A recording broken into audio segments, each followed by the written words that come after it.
Mahabubabad railway స్టేషన్లో వందే భారత్ ట్రైన్ను చూడటానికి వందలాది మంది బీజేపీ కార్యకర్తలు యువకులు భారీగా తరలివచ్చారు. మహబూబాద్ రైల్వే స్టేషన్లో బీజేపీ గిరిజన మోర్చా రాష్ట్ర అధ్యక్షుడు జాటోద్ హుస్సేన్ నాయక్ రైల్వే అధికారులు జెండా ఊపి ప్రారంభించారు. ట్రైన్ ముందు యువకులు సెల్ఫీలు, ఫోటోలు దిగి ఎంజాయ్ చేశారు. ఎలాంటి అవాంఛనీయ సంఘటనలు జరగకుండా రైల్వే పోలీసులు, స్థానిక పోలీసులు గట్టి బందోబస్తు ఏర్పాటు చేశారు.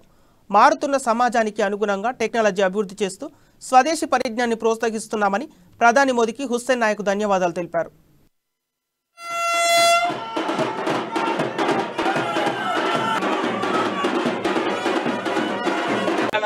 తెలుగు ప్రజలందరికీ శుభాకాంక్షలు. అలాగే దానికన్నా ఈసారి కొత్తదనం ఏంటంటే నరేంద్ర మోడీ గారు ఒక వరం ఇచ్చారు. భారతీయ జనతా పార్టీ నరేంద్ర మోడీ గారు ఈ రాష్ట్రానికి వందే భారత్ ట్రైన్ ఇవ్వడం, అది ఇవాళ స్టార్ట్ అవ్వడం చాలా గర్వకారణంగా ఉంది. అలాగే ఈ మానుకోట ప్రజలకు కూడా ఇవాళ మనం చూసే భాగ్యం, ఇక్కడ ఆగే భాగ్యం కలిగింది.